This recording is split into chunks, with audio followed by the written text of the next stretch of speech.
The first time I watched Excalibur was about a year ago, and before that, I had known about the movie for years and years, and had seen clips of certain sequences and seen stills from it on the internet, and I knew my dad was a fan of it, and some friends of mine liked it a lot, and so when I finally got around to watching it, it kind of honestly sent me on this trajectory of reading and researching about Arthurian myth and the Grail and the meaning of the Grail and what we can take away from that. That kind of eventually led me to the creation of this channel, as you can tell from the name.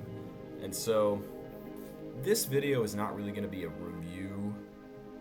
It's not so much about the film's merits as a film, but it's just going to be kind of some of my thoughts on it and some reflections that I think might be fresh. So I want to start by talking about the most surface level elements of the film, which is like the tone and the style and the aesthetic. So the most notable thing about this movie is the way it looks. There's a kind of mistiness, a kind of fogginess, a kind of dreaminess, especially. And I'm not like a technical film person, so I can't really say what visually makes it look that way, but it does look very unique, very striking. Not just the way it's shot, but the special effects and the lighting. Things in this movie shine. The armor shines. The sword shines. There's these shiny caves that Merlin is in, and the sets. The Grail shines in the Grail Castle, and it's very theatric, and it reminds me also of Eric Rohmer's film, also an Arthurian film, Parsifal, very closely related, Parsifal de Galois, and that's a film that I'm going to be talking about in the future on this channel. But yes, it's very ethereal, very ripe for kind of Tumblr, Instagram aesthetic posting and stuff like that, which is a big draw. But there's a lot more depth in the movie than just that. And so there's some, visually, one can really see ways that it influenced the Lord of the Rings films. Arthur's armor when he's riding into battle, the way that Arthur looks, his battle armor is really reminiscent of Aragorn's armor, and when he's king, certain other things like that. But I was also really reminded of Werner Herzog's production of Lohengrin, the Richard Wagner, also Arthurian opera, which came out which I guess premiered or whatever a few years after this film came out. So I think it must have been influenced, because the costume design is very similar, and the whole overall vibe of it is very similar, and obviously the stories are related. This movie is full of Richard Wagner music, so it's very fitting, and I love that production of Lohengrin. It's kind of what made me fall in love with the music, with Wagner's music, was watching that Herzog production. There's certain other things that I'm reminded of, like some 70s and 80s, 60s, maybe Soviet fairy tale movies, Soviet fantasy movies, and things like that. Just kind of the special effects and the way that the characters look. But apart from the visual aspect, the style of the movie itself is very different. It's very stylized. The acting is very stylized. The actors act, and I'm not like a trained thespian or whatever, but they behave differently. I have the feeling that it's kind of a more Shakespearean classical theater type ethos that the actors are kind of channeling here. It's more about projection, delivery, posture, gesture, and movements. It's much more stylized, and it's not the way that people act in real life, and it's not the way that most actors in films now act. Like in most films now, you kind of have like a hyper realism where people are trying to act like how people supposedly act in real life, even though that's not really how people act in real life. But they're making quips, they're doing little mannerisms and things that people in real life do, or that people on like sitcoms do. But this style is so much more suited to myth and epic than kind of the modern acting style, and it's a lot less accessible. And that is because I believe that the characters in this film are not really people, but they are kind of archetypes. They are kind of they are people, but they are kind of larger than life figures. Arthur, Morgan Le Fay, Parsifal, Lancelot. You don't have them, having these little character moments that don't serve the plot. You don't have them making quips. There's not really any humor in the movie. They behave like myth, like characters in myth, and classical theater, and finally opera. It is very operatic, of course. Obviously the characters are not singing their lines, but the way that the drama kind of plays out is very similar to an opera, which of course makes sense because of the music that is featured in the film. Probably the piece of music that this film is most famous for featuring is Carmina Burana by Carl Orff. This kind of dun dun dun dun dun dun dun dun. And as a kind of maybe side note, I think that piece and its use in this film definitely influenced John Williams to write Duel of the Fates for Star Wars Episode 1, because the instrumentation and the melody of the song, of the piece, or whatever, is very similar.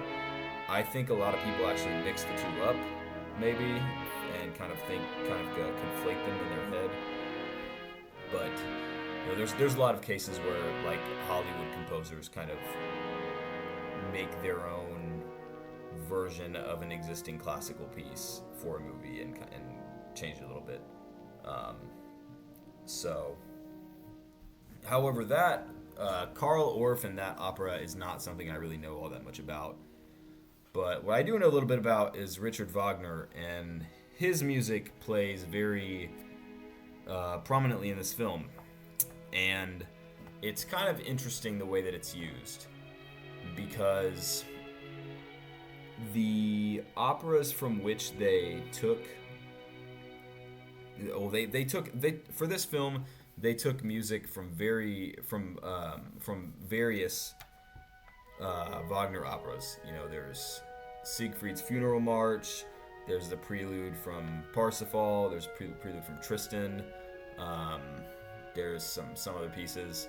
And the interesting thing is that like these are not just pieces of music, but these are pieces of music that are written for specific other stories, and they're kind of recontextualized for the purposes of this film, but it's done in a way that really works. For example, it kind of opens early on with the Siegfried's Funeral March, which is used in a totally different context from what the original opera uses it in. But it just works perfectly in this kind of interesting, almost postmodern way. Because the reality of the fact is that most people, in 1981, but even especially now, are not going to come in contact with this great music in its original setting. They're not going to go to the opera house. They're not, crazy like me who go to see a 4-hour performance of Siegfried. And so this kind of context is makes it accessible, and normally that's kind of something that I would be against, but I like the way that it works here. And I have to, like I said, actually earlier this year, I did attend a full performance of Siegfried. In total it was about a 5-hour affair, and I have to say that I, I enjoyed this film more than I did that opera performance. That's very lowbrow of me to say, but I am a child of the '90s and of the 21st century, and why I love Wagner's music, but this it's used in this film in a way that is a lot more digestible and is not kitschy. I think that some people would probably say that it's kitsch. I'm sure that some Wagnerians and some academics would say that it's kitsch, but for one, I don't really completely accept this category of kitsch, and for two, I don't think that this film is kitsch for the reason that it contains a lot of depth, and it's not that accessible of a film, to be honest, especially to a contemporary audience in 2025. But yeah, so the use of Wagner's music really works perfectly, especially using music from Parsifal, the opera, to track scenes with Percival in the film. When it really works. And I know that in the film, by the way, it's Percival or Percival, but I'm gonna say Parsifal just because that's what I'm used to saying is Parsifal. I'm used to talking about the opera, so Parsifal. And on that point also, like, I didn't see it live, but I've watched a full production of Parsifal, and kind of that whole story is kind of contained in this movie. Not really, it's changed a little bit, but the main kind of thrust of it is contained here. And again, like, I like this movie, but I enjoy this movie better than a 3.5 hour opera in German. It just is what it is, and I think that will go for most people.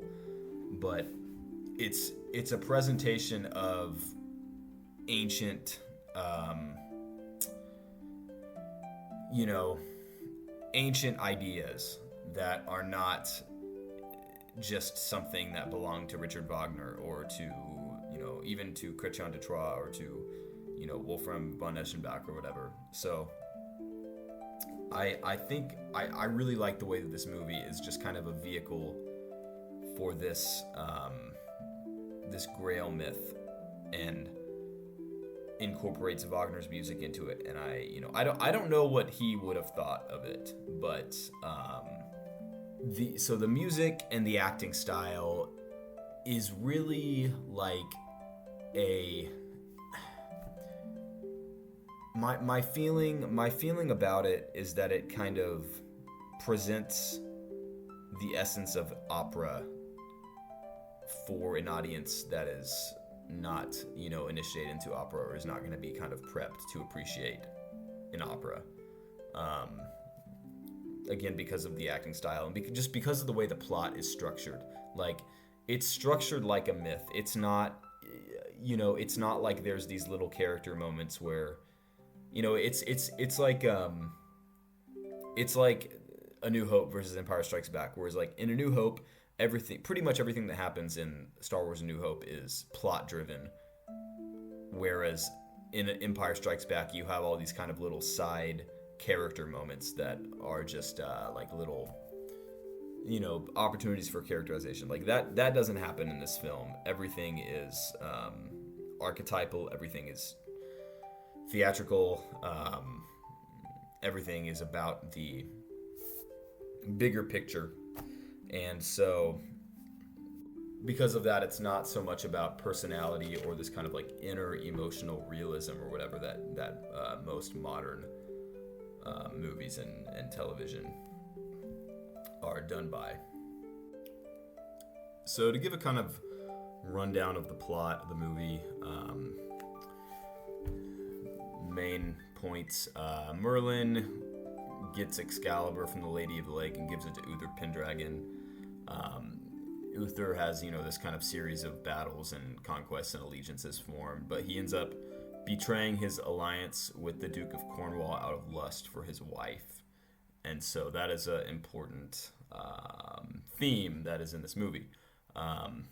And there's this kind of weird enchantment that Merlin does so that he can go and seduce Igraine, and it's very weird. And more time more time could be spent kind of delving into the breakdown of this, but this is how Arthur is conceived.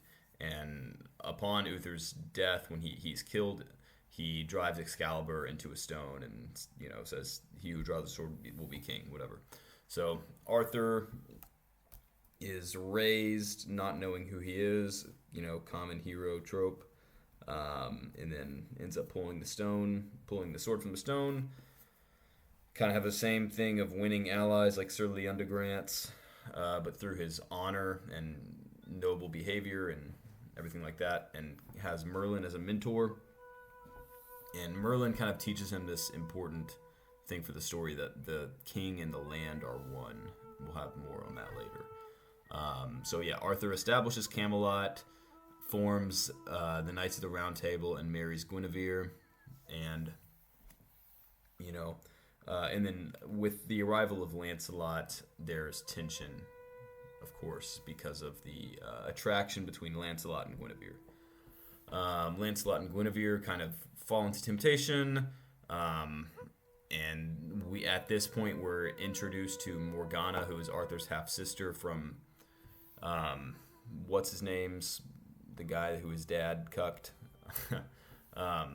And she's now an adult and learns magic from Merlin, and in disguise seduces Arthur to conceive Mordred. And during this time, Gawain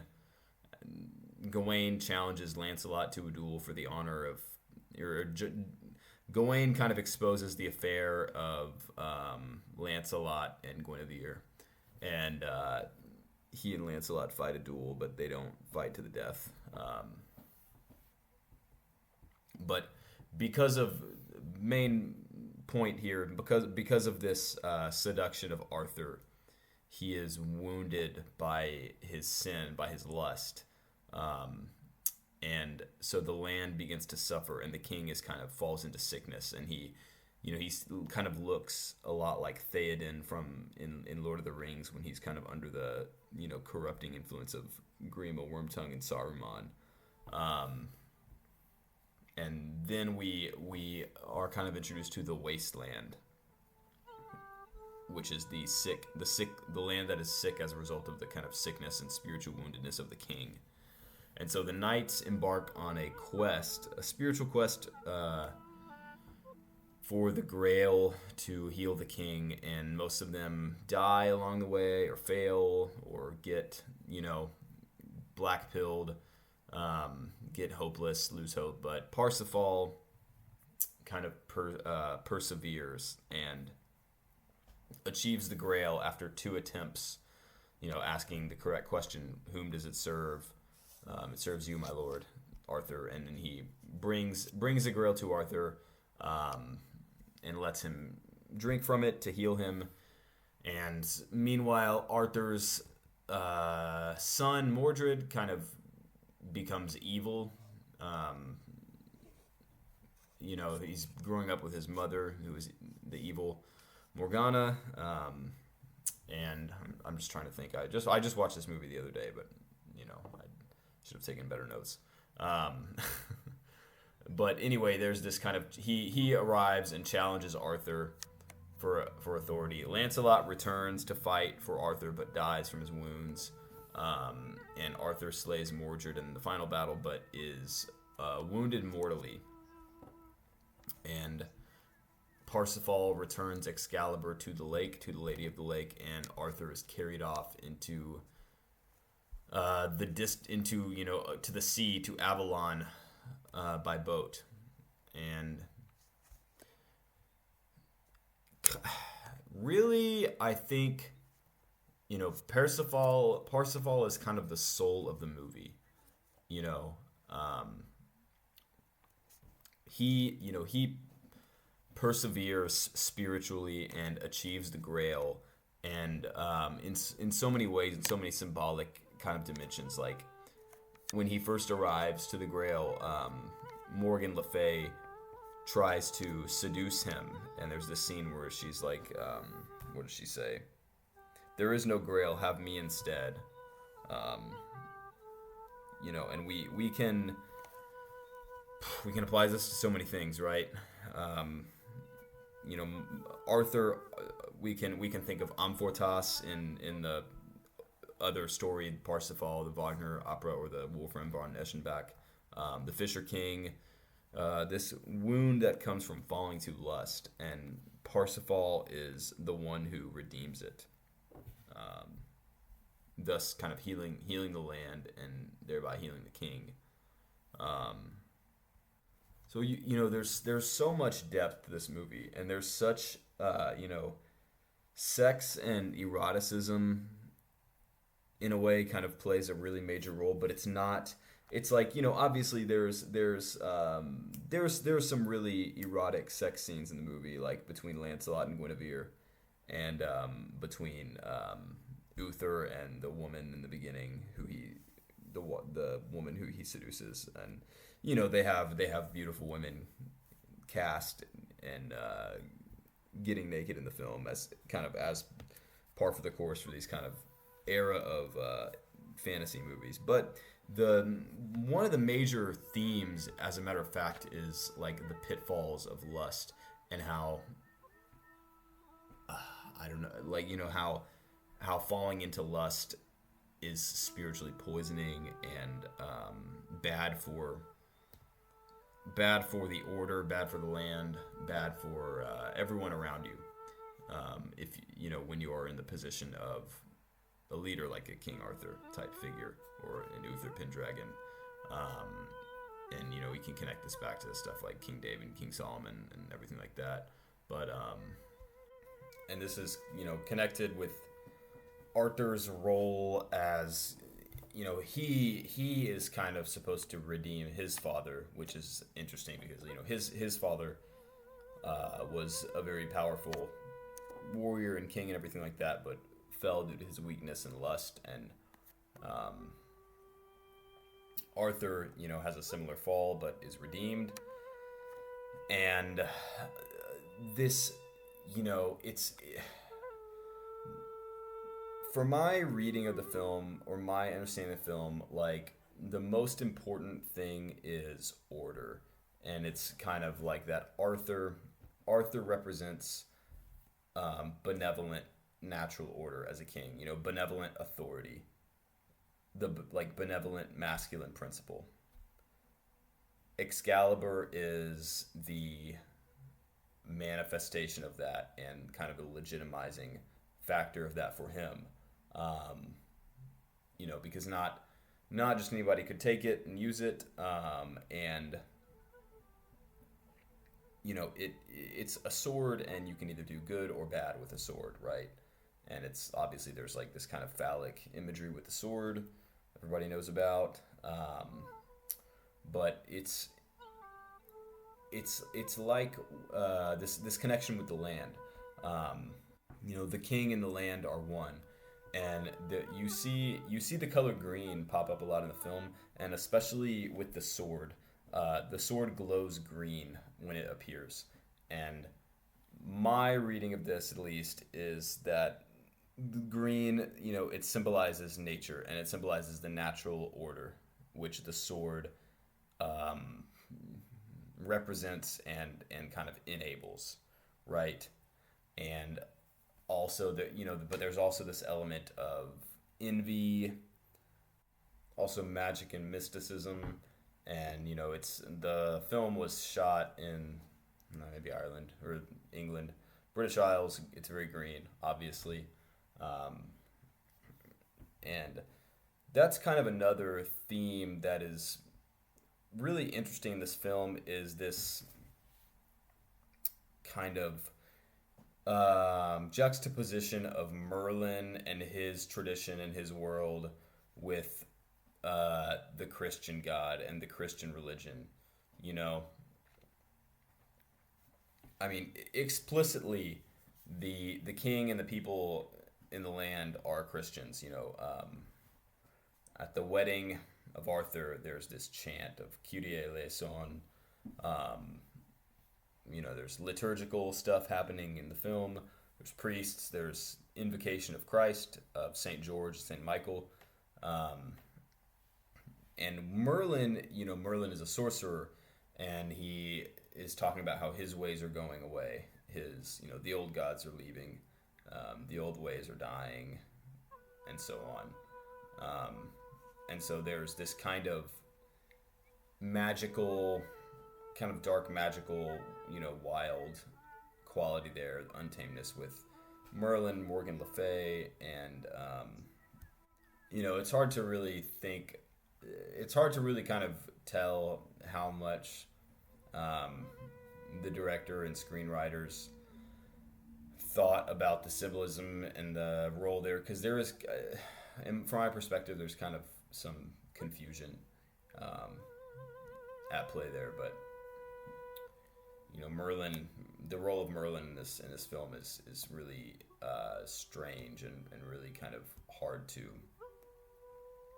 peg in, hard to peg down. So it's a little bit, kind of what separates this from just the fantasy or like the other dark fantasy stuff that was coming out in the 70s and 80s, is that this is medieval, this is Christian, this is not just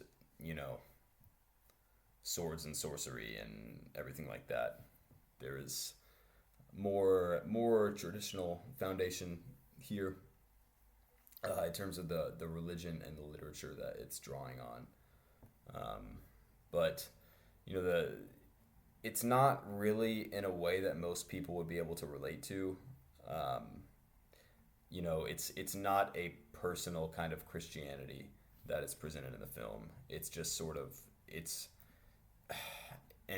kind of it's kind of like the emphasis or the relationship between the Grail and the Eucharist is kind of downplayed in the film.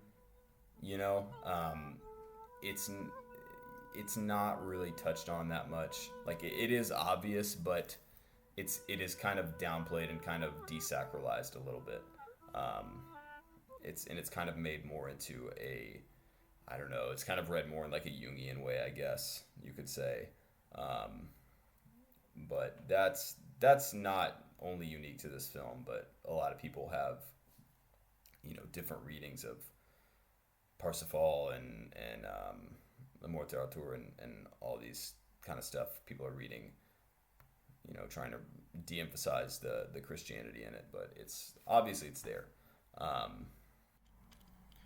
I should say, though, aside from that kind of omission of the Christian connection there is nothing in this film that would be considered woke or liberal or modern or anything like that, Of course, some people are going to have problems with the amount of nudity, I think, and there is, of course, they take some liberties with the original material, and some people might see a little bit as subversive. I think it could be read by some people to be subversive. I don't really interpret it that way, but no, this movie is, a beautiful movie full of masculine archetypes and wonderful feminine archetypes too, but like, warriors, strong men, adventure, courage, glory, self-denial, discipline, noble virtues. So it's many reasons why this movie would not be made today. I don't want to say it couldn't be made today, but just it wouldn't be made today, because it's not accessible, or it's not accessible, and it's pretty unabashedly, obviously there's only white people in the movie, right? So most people, I think, on that side of things will already have known about the movie or will have seen it. But if not, I definitely recommend it to people who are, fed up with or just exhausted of films today. that's another thing about this film is that it's pretty original. It's it's kind of a mishmash and kind of a retelling, but it's not. It's an original story, right? And everything now that comes out is a sequel or a remake or some kind of existing intellectual property. Whereas 1981, they just made a movie about Arthurian legend. So I definitely recommend it. I mean, it is the kind of film that you have to be in the mood for, at least for me. Like this isn't really just, chill movie night with your girlfriend type viewing. um, at least I think for most people. You really want to kind of take this movie in and have to be in the right mood. I'd say you have to be in a little bit of a cerebral mood because it's not lighthearted, and it's not there's no comic relief in this movie. I mean, there's some moments maybe that you could chuckle at, but this is a very stylized, serious movie. And there's also just weird, there's like weird, dark, and sexual stuff that happens in the movie that's just could be kind of depressing for some people, I think. A little bit just like it could just kind of bother some people. And so, yeah, I would say highly recommend, but in the right mood.